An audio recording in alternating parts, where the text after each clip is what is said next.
Welcome to the New Books Network. Hello, this is Lily Gorn with the New Books Network, the New Books in Political Science podcast. Today I'm joined by Lucia Rafanelli, who is the author of Promoting Justice Across Borders, The Ethics of Reform Intervention. This book was published in 2021 by Oxford University Press, and it is a combination of an understanding about international relations and political theory and the idea of justice. But I'm going to ask Lucia to tell us all about that as we welcome her to the podcast and start off by asking her to tell us a little bit about herself and how she came to this project. Hello, Lucia. Hi, thank you so much for having me. Sure. So I guess to start off with a little bit about myself, I'm an assistant professor now at George Washington, and am in the political science department and in the Elliott School for International Affairs.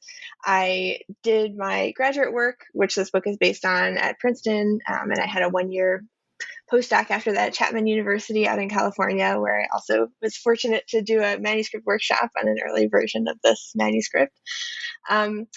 As far as how I sort of came to thinking about the book itself and the ideas in the book, I guess there are a few different motivating thoughts behind the book. One is just that there's really a lot of variety in global politics. There are a lot of actors out there that are exerting influence on each other in lots of different ways. And in political theory, at least in normative political theory where I work, there's a big literature on the ethics of intervention, but it's, with some exceptions, pretty narrowly focused on state-led interventions and military or kind of traditionally coercive interventions. So like military humanitarian intervention is the kind of paradigm case that a lot of the literature talks about. And so one motivation behind the book was to try to expand that discussion, to think about other cases, other kinds of interventions, other actors besides states, and other ways that they try to promote their own ideas about justice around the world, not just via military force or coercion, but by all kinds of other kind of tactics.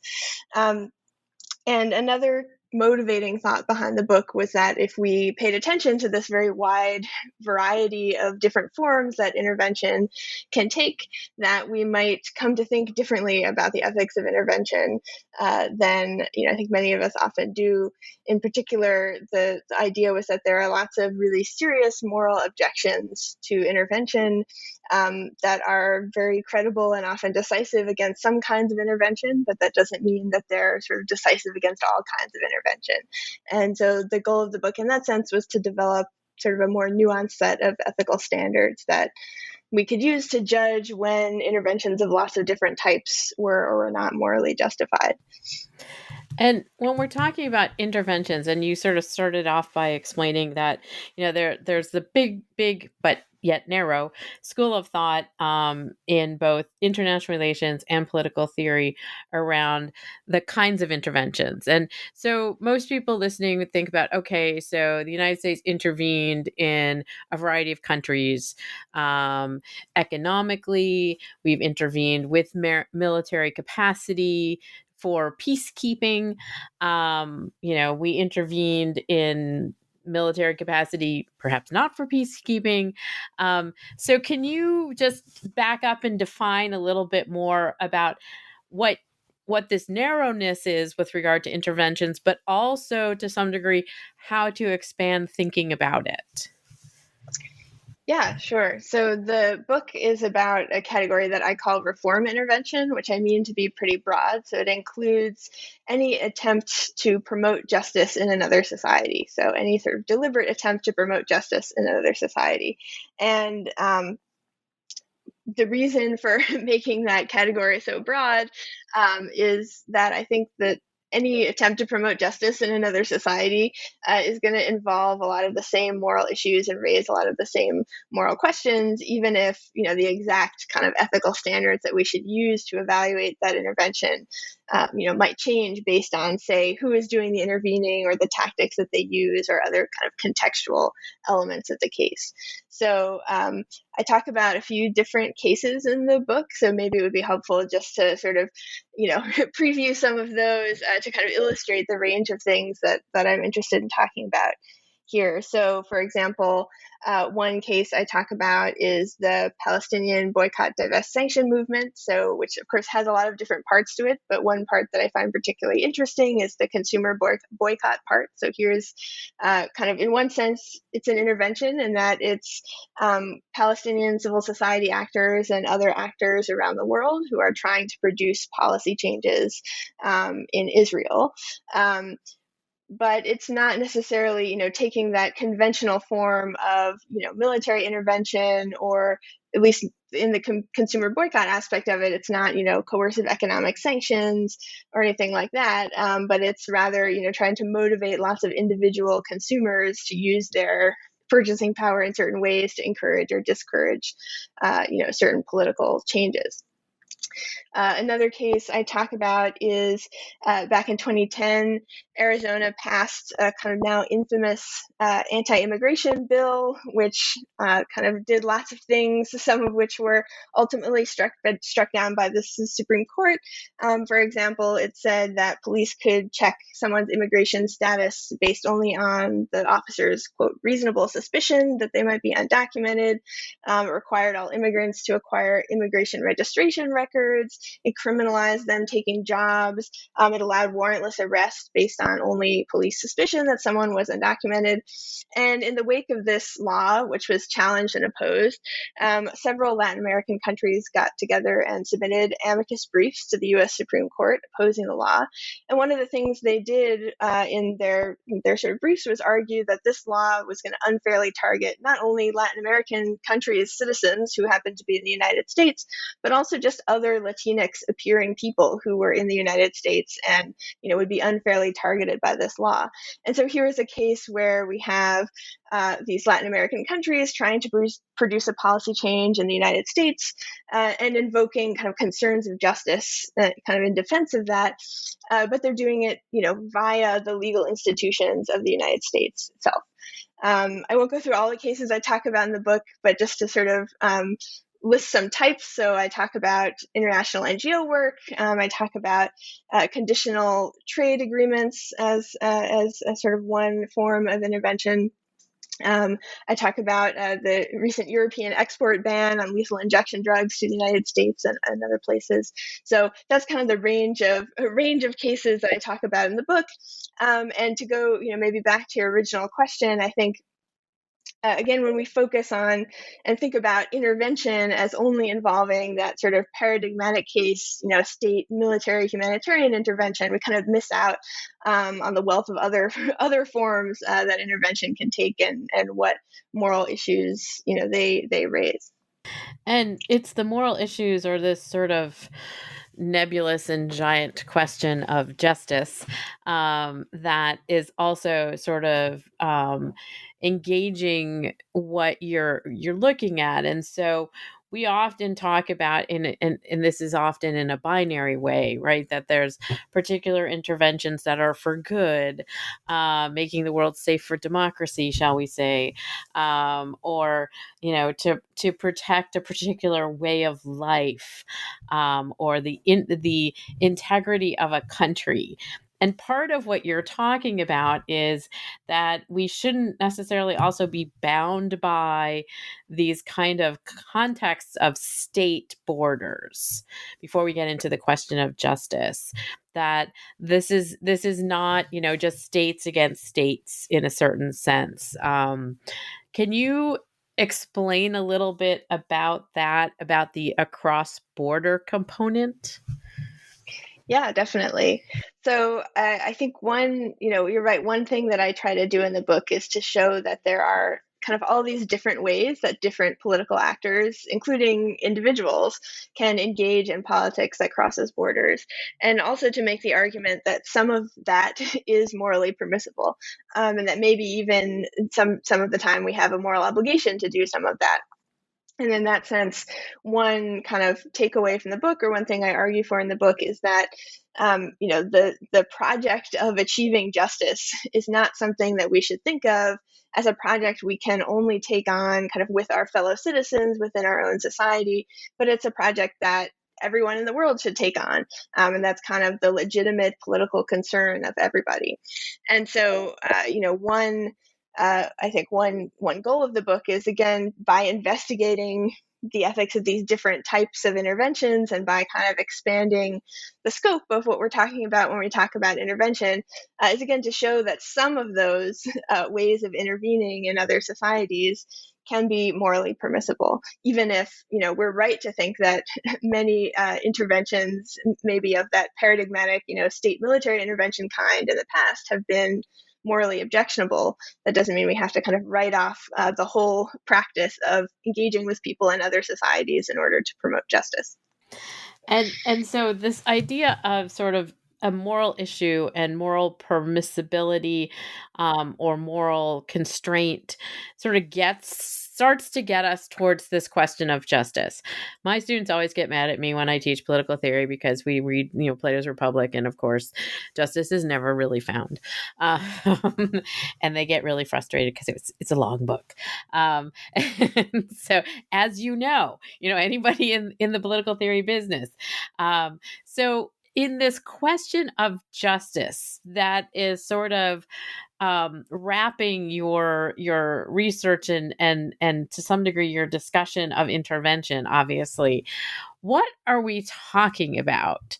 Not Socrates, obviously, but how do we get our hands around this idea of morally permissible, morally appropriate, leaning towards justice? Great. Yeah, thank you. So you're right. I mean, of course, I can kind of say in the abstract, oh, yes, interventions that promote justice. But there's this looming question of what actually does justice require? And I do say something about that in the book, though I don't defend a full theory of justice. I don't kind of defend a full view about what all the requirements of justice are. And there's reason for that. Well, there are a couple of reasons for it. One is that I think, one of the really pressing and interesting and important moral questions that the book is trying to address is, how do we as political actors who are kind of put in the position of making choices about how to do political action, and who know that, there are all of these competing views out there about what justice requires, how do we sort of promote or advocate for what we see as justice in a way that is still respectful of and acknowledging the fact that other people out there may disagree with us about what justice requires, and that recognizes those people as equals, moral equals to us, as people who make weighty claims about what justice requires and about how their lives should go. So insofar as the book is trying to, give us some standards that we can use to kind of promote what we see as justice, given that we know there is this pervasive disagreement about what justice requires, its goal is not really to answer all those questions about what justice requires, but to kind of give us a way that we can hopefully engage even across borders in the project of trying to achieve justice, when we know that, first of all, we're fallible judges about what justice requires, and second of all, that other people are going to disagree with us about what justice requires. And so one of the things I say in the book is that I think there's a lot about the question of what justice requires that is intentionally left open in the book, though it's not, all left open. So I do take some generally liberal principles to be, I kind of take them as given as a starting point. So the idea that people are moral equals, the idea that justice requires that people be empowered to develop and pursue their own life projects, that people have basic rights to life, to some minimal amount of bodily security, to the resources necessary for achieving some threshold level of functioning in their society, to an adequate range of options for the course of their life, to freedom of conscience, to democratic, in some sense, government. That people have a right to equal opportunity, and that whatever inequalities are present kind of in our socioeconomic sphere should be justifiable in some way to the people who are disadvantaged. And so I kind of take those things, those values, as a starting point, though there's still a lot. Those are very general intentionally. There's still a lot to work out about what those would all mean, and I kind of intentionally leave a more specific answer to the question of what justice requires open for the purposes of the book. And one of the points that you also sort of make, you make it very much in the brief introduction, but you also sort of take this up in some of the case studies that you are looking at, is the perspectives that are coming into conflict or tension around how one can intervene and be respectful. And I had a student this past year who was writing a capstone thesis on feminism in Morocco and Tunisia, and getting to the definition of Islamic feminism was really important in terms of understanding feminism, and also, interventions on behalf of women's equality, that wasn't Western in a lot of ways. And I think this is also a lot of what you're sort of talking about in terms of like, how does intervention work in a way that is not heavy-handed? Yeah, definitely. And I think one of the main threads in the book is this idea that one dimension along which interventions can differ is the degree of control that the interveners are exercising over the recipients of the intervention. So there are some interventions, where the interveners really are forcing recipients to kind of acquiesce to interveners' wishes, and maybe that's often what the paradigmatic, military intervention looks like. But again, once we recognize that there are lots of other ways to intervene, we can also see that some interventions don't involve interveners exercising that degree of control, or really even any control in some cases, over recipients. So there are some interventions that are really more, they look more like advocacy. They're more about persuasion. So one of the other cases which I mentioned briefly before that I talk about in the book is the case of Tostan, which is an international NGO that does basically democracy and human rights and public health promotion work in Western Africa. And they have an interesting model. One of their sort of core goals, or has become one of their core goals over the years, has been to get the communities they work with to publicly declare that they will end female genital cutting. And they've achieved that goal in a lot of different communities. And so there's a sense in which, they're trying to kind of uproot practices that are in some cases well entrenched, that some people have argued have a kind of significant tie to the local cultures there. But they're doing it in a way that doesn't, in my view, involve them actually exercising any control over the communities they work with, or sort of forcing those communities to change their ways. So the model is basically that they run these sort of community-based education classes that talk about public health and democracy and women's rights and all kinds of other topics. Those classes are taught in local languages. The curricula were collaboratively designed originally with participants themselves from the local communities. And another thing that Tostan tries to do is to set up basically local governance kind of committees that will outlast the presence of Tostan itself.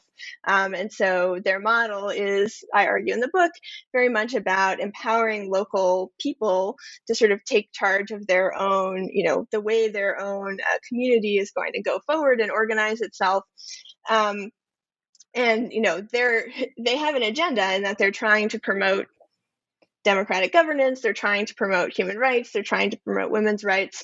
But at the end of the day, it seems to be, the people in those local communities themselves who have the right to decide whether or not they're going to take on any of Tostan's recommendations, and, more specifically, how they're going to kind of drive their community's development forward, in what direction. That's left up to them.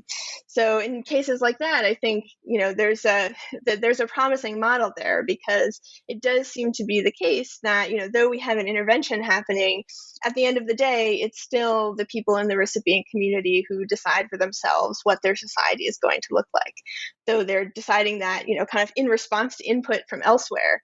They're not necessarily being forced or coerced or even incentivized to do it in one way or another.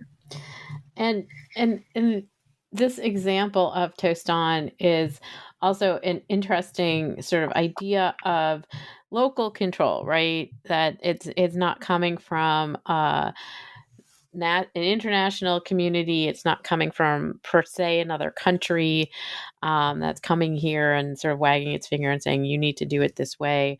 But this is also, sort of when we think about the federalist system in the United States, there's a lot that is discussed about how local control, local capacity is something that is much more reflective of the people who are there, who are experiencing whatever the policy is.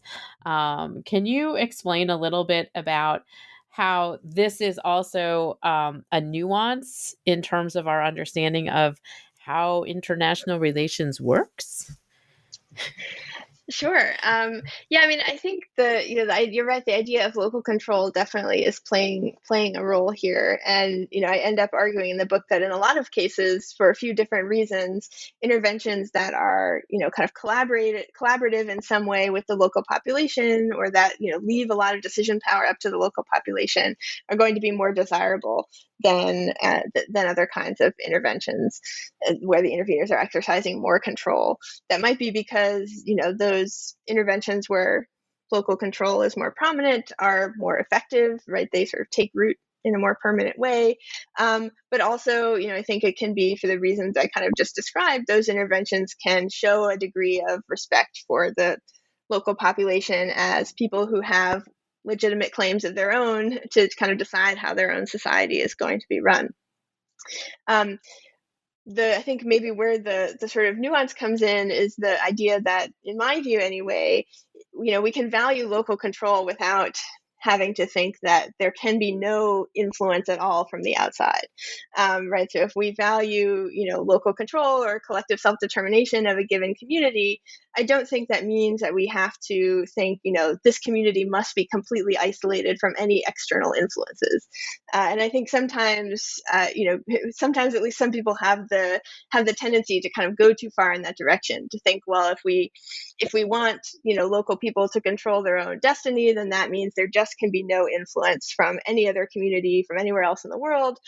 And, I think one of the things I'm trying to do in the book, again, by kind of highlighting the variety of these different forms that influence can take, is to show that not all of it is, sort of scary and tyrannical and oppressive, but it can take good forms as well. And, maybe I should add, I think, and another one of the recommendations I end up making in the book is that we should adopt a sort of presumption in favor of what I call counter-hegemonic interventions. So interventions that sort of challenge existing geopolitical power hierarchies, where the interveners themselves maybe occupy a less powerful position than the recipients. So like that intervention from the Latin American countries into the US that I described earlier. And if we, think of intervention as also perhaps happening in that direction too, I think that's, another way in which we can maybe we can recognize that it doesn't always have to look so scary and oppressive and, imperialistic. And I wanted to ask you specifically about that, because I was really struck by the way that you sort of put this in the conclusion of the book, that, we often think about the intervention, particularly coming from the perspective of somebody in the United States, as the United States intervening someplace else because we are so big and powerful and mighty and economically strong and militarily strong, and we know what's right, also. But that, as you say, there's also the flip side of that if an NGO or a country is going to intervene, or an international organization is going to intervene, then they also have to be open to having that intervention themselves, which is, again, something that is not usually in the scope of the traditional understanding of intervention. And I know you mentioned the amicus briefs by the Latin American countries with regard to the Arizona legislation, but can you expand sort of this concept of this more of a two-way street? Yeah, definitely. So I think one other thing I say in relation to this in the book is that if we really do come to the conclusion that achieving justice or pursuing justice is this project, not just that we should do with our fellow citizens, but that kind of everyone in the world should be doing together, of course, that may mean that we have moral reasons or moral obligations to try to pursue justice or help justice be achieved in other societies. But it also is going to mean that we have moral reasons and perhaps moral obligations to kind of open ourselves up to potentially justice promoting influence from other places in the world, right? And I think that's part of recognizing what I was saying before, that we are all fallible judges about what justice requires. There's no reason to think that the United States, for example, has lots to teach everywhere else in the world about justice, but nothing to learn from anywhere else in the world about justice. So I think if we, are really committed to that kind of view, this is one conclusion of it, that not only should those those big powerful countries that we often think of as the interveners, maybe sometimes they should be intervening, but they also should be kind of opening themselves up to influences from outside in a way that I think they're often reluctant to. And you have some ideas about how that can happen. Can you explain a little bit about how that can be developed? Because again, you're advocating in the book. It's an interesting advocacy. You're advocating in the book for many people globally to take a much different perspective. And that's where the political theory comes in also, on how do we think about intervention and why intervention? Yeah, so as far as ways that we might sort of actualize or operationalize this goal, or how we might put it into practice in the real world, I think there are a few things that we can do in relatively short order. So, of course, in the very long term, you might think, well, we should have some kind of global institutions that will formally facilitate kind of exchange of information and ideas, and maybe making policy that are maybe more robust and reliable than the global institutions we have now. But I take it that that's a very, very, very, very long term goal, and so we do need something to kind of be able to say and do in the here and now. And so I do think that, looking to, for example, social movements, transnational social movements. BDS is one, example of that, but there are others. I think, those are a kind of model maybe of how ideas and, in particular ideas about justice and, strategies, right, political strategies and political mobilization can exist in ways that kind of transcend or kind of exist outside of maybe formal international or formal global institutions, but in ways that still cross borders and still, show the potential to kind of produce political changes across borders. I also think, we have lots of kind of not only advocacy groups, but, NGOs and kind of organizations that produce lots of information about lots of different areas of the world and from the perspectives of, different people around the world. And those are, I think more than ever now kind of readily available to many global political actors. And so another thing that we might think about doing is just to actively seek out, information and ideas and perspectives from people in, elsewhere in the world and who are sort of differently situated than us. And that can be part of, doing our due diligence to try to open ourselves individually and also as societies up to kind of influence from elsewhere. And that was actually my next question. And so you beat me to the punch a little bit there, in terms of, because part of what you're talking about in terms of a kind of sort of individual advocacy is that we should all be involved in thinking about how we personally engage with this question of justice and intervention. And again, this is, possibly a tall order. And, we have seen movements like, fair labor movements that are transnational. Obviously, something like BDS, which is very narrowly focused in terms of an outcome, but is a global reach. Can you explain a little bit about how somebody sitting in suburban Wisconsin can sort of activate myself according to what you're discussing in the book? Sure. Yes, you're right that I think there should be some kind of individual level uptake to these ideas, and I think part of that is just recognizing the roles that we already often play and occupy in global politics, even if they're often somewhat indirect. Of course, there are explicitly political moments, right? We choose who to vote for. Maybe we choose what kinds of foreign policies to support, insofar as we have influence as citizens and voters over that kind of thing. But also we choose what companies to patronize. We may choose to donate to a particular charity or NGO and not another one. We may choose to exercise our sort of free speech and express support or opposition to different proposed interventions. And so I think those are all ways in which, even as individuals, we do have some channels open to us to kind of engage with these global political questions. And I think part of what the book is trying to push people to do is to do that in a conscious way and a reflective way, and a way that's kind of alive to some of the moral questions that I think are raised by these different kinds of intervention. And so one of my questions that follows that is, I mean, I understand the example that you present with regard to BDS, and I understand some of the other examples that you've given, but something like global climate change seems to be an opportune capacity or opportune issue area for many people in many ways to be involved across borders in trying to promote global climate justice. Because it is also disadvantaging people who are generally already disadvantaged.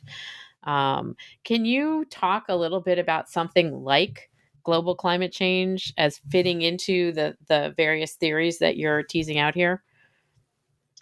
Sure. Yeah. I mean, I definitely think that, insofar as as sort of opposition to, as you call it, climate injustice is an issue of justice, it definitely would be, or advocacy for climate justice definitely would kind of fall in the scope of, what the theory in the book wants to talk about.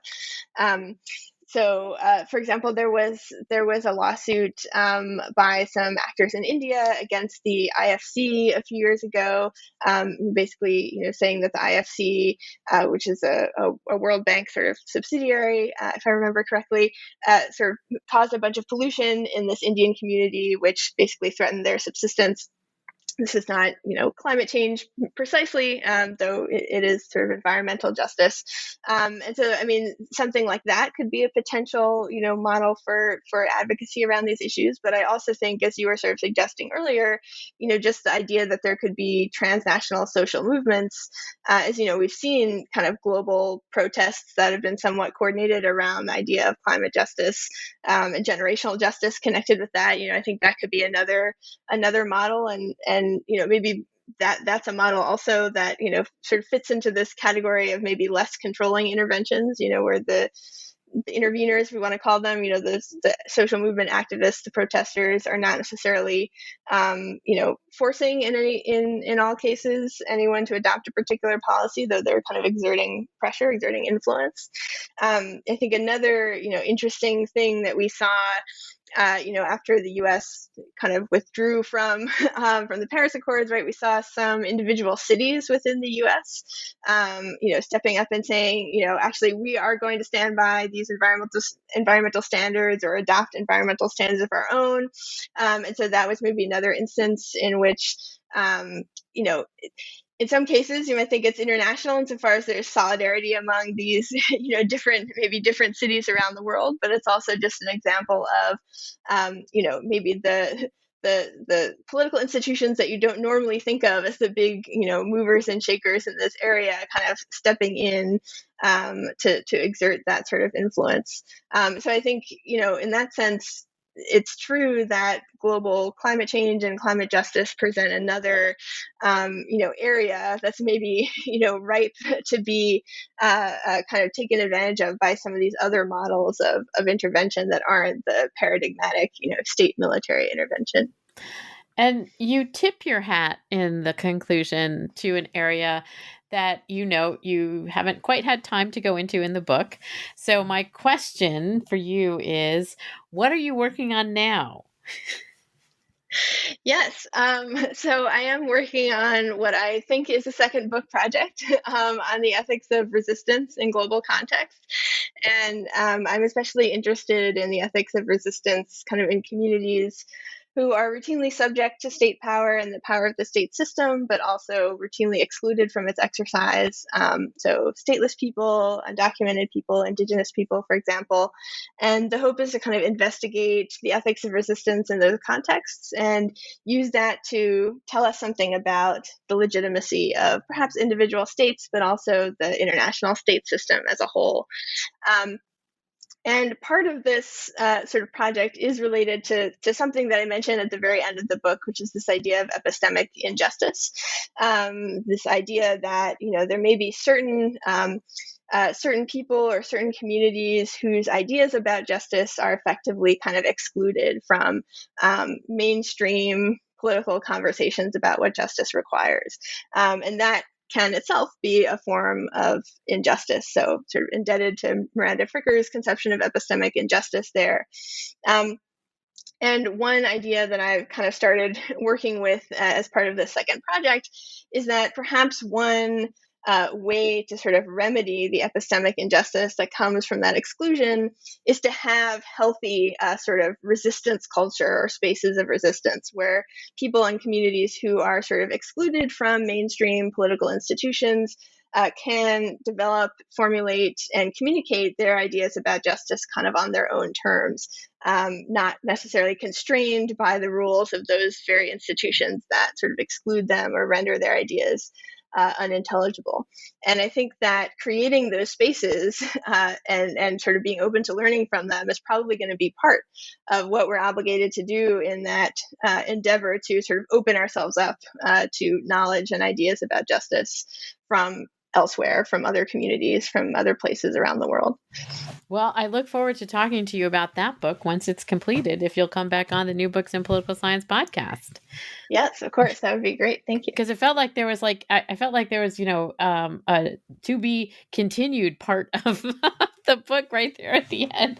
Like, oh, I see what's happening next. Well, I'm glad to hear that. It's good. It's good news for the second project. I'd like to thank Lucia Rafanelli for talking to me about promoting justice across borders, the ethics of reform intervention, which is published by Oxford University Press in 2021. I assume this is available at the Oxford University Press website. Is there a brick and mortar store that you'd like to give a shout out to? I'm sure it's available at many academic bookstores. You're right that it is available at the Oxford University Press website. Also, there is a discount code in case people are interested. ASFLYQ6 will get you 30% off at the Oxford University Press website. All right. Thank you so much for that. And thank you for joining me today on the New Books Network. Thank you so much for having me. It was great to talk. It's my pleasure.